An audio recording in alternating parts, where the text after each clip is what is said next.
Llego y justo en el sitio que nos dispusieron, 2 sillas, había una paciente en una camilla que me entero van a pasar a pabellón. ¿Tú tienes hijos? Sí tengo. ¿Dónde están? Mi hijo tiene un examen hoy. Le prefiero que se vaya, aquí sentado no hace nada. ¿Viene después? Se pone nervioso, sí. Y mi hija también viene en camino, va a buscar a mi sobrino. Ah, pero ya viene. ¿Ya tienen ellos? Y eso me causa cierta tensión porque pienso, el doctor, bueno, va a operar, la entrevista va a ser corta. Y mientras llega, conozco su historia. Me hicieron una histerectomía total y luego me quedó una fístula por eso, fueron 2 operaciones sin necesidad. ¿Y cuál El era? dolor continúa. ¿Y cuál era tu dolor? ¿Cómo era? Me dolía la cadera. ¿Y muy nadie poco. se le ocurrió hacerte una resonancia No, magnética? No puedo creerlo. Tú ibas al médico y decías, me duele la Me cadera. duele, me decía, haga que se parece. No, eso está bien, porque como yo hago yo. La habían intervenido 2 veces, hacía ya más de 1 año, por un supuesto dolor abdominal. Le habían sacado el útero, los ovarios, pero su dolor abdominal persistía. Me comentaba cómo se habían equivocado en el diagnóstico. Esas 2 operaciones, doctor, me dijo, fueron innecesarias, no había que hacerlas. Mi problema, mi dolor, eran las herniaciones discales. Recuerdo que le pregunté, pero ¿es que acaso tu médico no te hizo una resonancia magnética? Me dijo, no, nunca me hicieron una resonancia magnética. ¡Wow! Pensé, ¡qué error! ¿Cómo es posible que un médico meta o lleve a pabellón a un paciente con la promesa de que le va a aliviar un dolor, habiendo olvidado la posibilidad de que hubiese sido una herniación discal? Todo por no haber hecho una resonancia magnética. La resonancia magnética no distingue entre lo que es enfermedad degenerativa del disco y lo que es degeneración discal. ¿Qué? ¿Cómo que una resonancia magnética no ayuda a tomar la decisión para llevar o no a pabellón a un paciente? De hecho, ¿no era acaso eso lo que me había dicho el primer traumatólogo famosísimo de este país? Con una resonancia magnética, una herniación grado 4 que está a punto de estallarse, tienes que operarte, Ludwig. Es una medicina preventiva. Cirugía preventiva no existe. No existe la cirugía. No existe No la cirugía. existe, se va a estallar, está contenida, no ha roto el núcleo, pero la veo ahí Si el salida, paciente, que es una discartrosis grado 4. pero si el paciente no tiene síntomas no le vas a hacer nada, porque la cirugía preventiva no existe. Tiene que haber síntomas y tiene que el paciente manifestar el deseo de ir a cirugía en el sentido de que todo lo que él ha probado hasta ese momento no le es suficiente para el manejo. Estamos hablando de pacientes sin déficit neurológico, ¿ok? Porque evidentemente el trabajo que estás haciendo con todo esto tiene que ver con una divulgación y una educación al paciente. Estamos hablando del paciente que solo tiene dolor, que tiene discapacidad. No es el paciente que no camina, no es el paciente que no mueve un brazo porque tiene déficit. No porque no muevo el brazo porque me duele, porque hay que distinguir eso. El paciente dice, no puedo mover el brazo, ya va, pero ¿por qué no lo mueve? Ah, porque me duele. Eso no es déficit neurológico, eso es dolor referido. Yo no tenía dolor, pero en la imagen se veía y por eso debía ir a pabellón. Esta mujer era lo contrario. Esta mujer tenía dolor, contrario a mí que no tenía, pero no se había hecho la resonancia magnética, cosa que yo sí. Y por eso sus médicos se habían equivocado. La habían metido a pabellón y le sacaron unos órganos culpándolos de su dolor. Era claro para mí que la resonancia magnética era lo que iba a distinguir cuál era la conducta médica. Por eso es mi sorpresa cuando Cartolano me explica, no, Ludwig, no es así tan fácil, no es una resonancia magnética. No es infrecuente que el disco intervertebral pueda dar irradiación del dolor hacia adelante. Entonces hay cuadros abdominales que en un momento dado pueden confundirse. Y hay pacientes, y nosotros tenemos varios pacientes aquí en el hospital que presentan cuadros degenerativos de sus discos lumbares y la irradiación del dolor es atípica.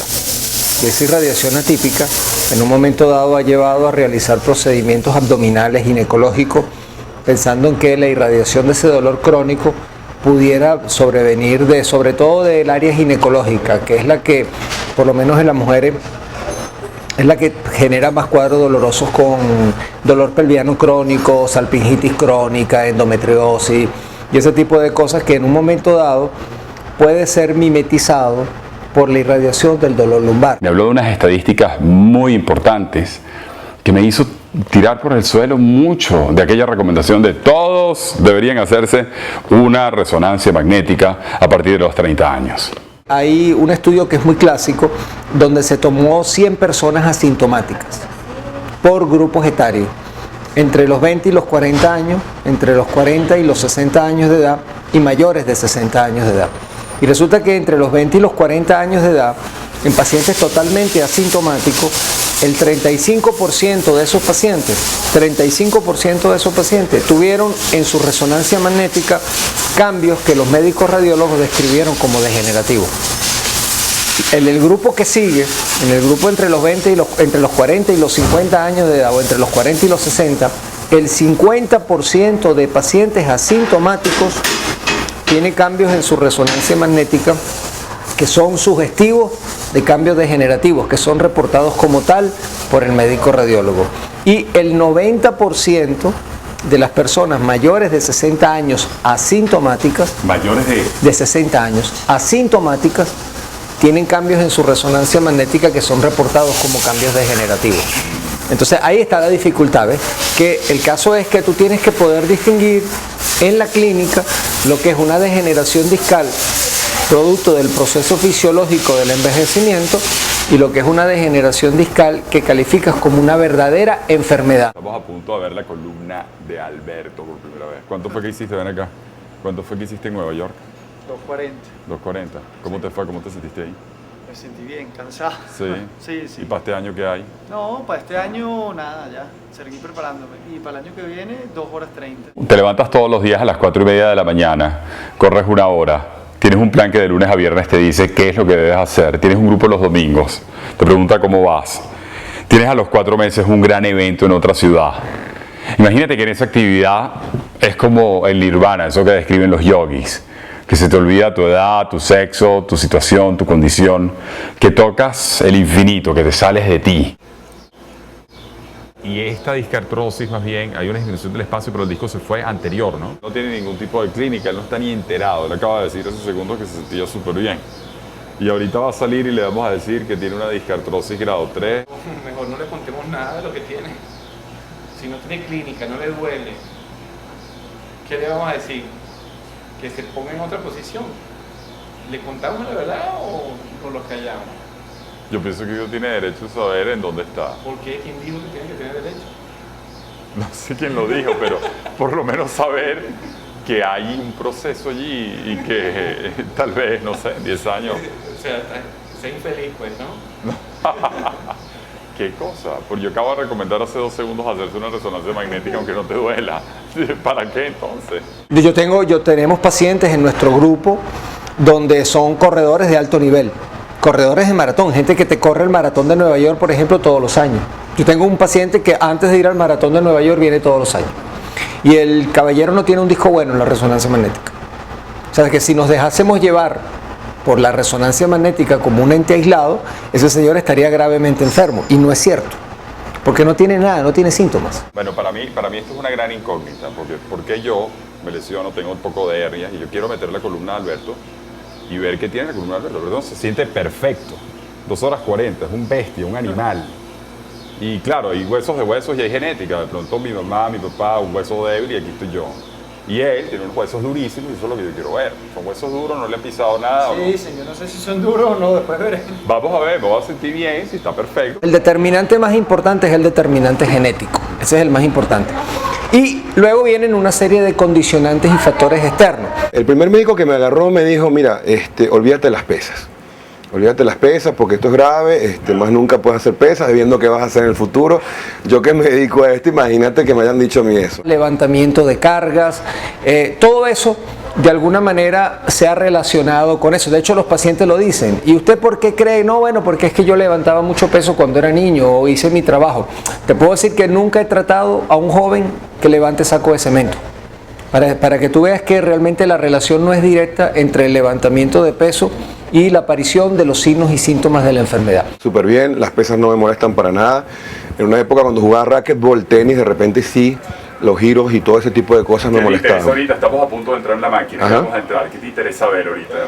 Bueno, el progreso que he tenido durante todos estos años, yo me siento muy bien. Me imagino que lo que va a salir es algo positivo. Y esta experiencia contigo. Extrusión foraminal. Hay 2 factores que sí están tremendamente implicados, que son el cigarrillo y las vibraciones. Las vibraciones porque el microtrauma continuo sobre el disco intervertebral acelera el proceso de apoptosis de la célula del disco intervertebral. Y el cigarrillo por la hipoxia. Acuérdate que el disco intervertebral no tiene vasos sanguíneos. Él se alimenta de la vértebra de arriba y de la vértebra de abajo.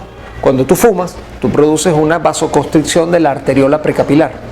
Y esa vasoconstricción de la arteriola precapilar va a producir una disminución del flujo de oxígeno al disco intervertebral. Entonces, si hay dos factores que están totalmente comprobados y demostrados que deterioran los discos intervertebrales, son el cigarrillo y las vibraciones. Entonces, ¿cómo se decide la operación? ¿Quién sí cae en cirugía? Solo el 5% va a pabellón como solución para sus herniaciones discales. ¿Cómo se decide la conducta quirúrgica? ¿Por qué debo ir? ¿Cuál es el valor que determina ese tratamiento? El paciente, no el médico. Eso es un error decir, me quieren llevar a cirugía. No, señor. Nosotros cuando hablamos con un paciente que previamente ha tenido cuadros degenerativos y que ha pasado por fisioterapia, pacientes como la que entrevistaste, 10, 11 años con dolor lumbar, fisioterapia, todo tipo de medicamentos, nosotros no le decimos, usted tiene que operarse. Nosotros le decimos, mire, puede continuar con lo que viene haciendo, es decir, en un ciclo que es repetitivo, que se puede repetir, que se le pueden introducir cosas nuevas como las que hemos hablado, el yoga, el pilates, que hay medicamentos nuevos para el dolor, o existe la cirugía. ¿Y por qué escoge el paciente? Por una razón obvia, el dolor no se puede medir. ¿Cómo mides el dolor? Probablemente en casa, ahorita que nos están viendo, muchos de ustedes tienen su herniación, pero no tienen sino molestias que se les quita tranquilamente. Entonces hablamos en la escalera del tratamiento. Tomé medicamentos, perdí peso, hice ejercicio, fui al yoga, hice pilates, me pusieron acupuntura, fui a terapia neural, me hicieron un bloqueo epidural. Fíjate la cantidad de cosas que se pueden hacer, ¿no? Y sin embargo, no cede el dolor. Y la discapacidad voy en incremento, cada vez puedo hacer menos cosas. Bueno, quizás ese es el momento para considerar las opciones quirúrgicas. Patología que tiene tantas formas de intervenirse. La clásica, con cicatrices grandes, o la moderna, cicatrices pequeñas, percutáneas, con láser. ¿Cuál escoger? Las que el tiempo han demostrado que funcionan, las más fisiológicas, las que más se asemejan a cómo funciona la columna vertebral, las que en un momento dado producen la menor alternación de la estructura original, y eso no significa necesariamente que es una herida de 2 centímetros, porque el paciente pareciera que mide el tamaño de la cirugía por el tamaño de la herida, y eso no es cierto. Una herida pequeña puede causar grandes complicaciones y una herida grande no causar ninguna. Como paciente, cuando entra al consultorio, le dicen, mira, esto te va a dar poca fibrosis, al día siguiente vas a estar en tu casa y la venta suena buena. No podemos negar la evolución tecnológica, eso sí es cierto. Pero hoy día vemos un exceso de promoción del minimalismo. Todo chiquito, y te puedo decir que más del 50% de las reintervenciones que se hacen aquí en el hospital fueron pacientes que previamente fueron a un procedimiento mínimamente invasivo. Yo me acuerdo cuando estaba en 3er año de medicina, pregunté, doctor, ¿por qué hay tantas técnicas para operar este tipo de hernia? Ayer recuerdo que nos explicaron solo una técnica para operar este otro tipo de hernia. Me dijo, porque aquella funciona en el 100% de los casos. Mientras que para esta hernia no existe nada que funcione 100% bien, por eso hay varias. Hay que distinguir lo que realmente funciona de lo que puede ser moderno. No necesariamente lo moderno es lo que funciona. A veces es lo clásico lo que funciona, y la historia nos ha dado la razón en múltiples ocasiones.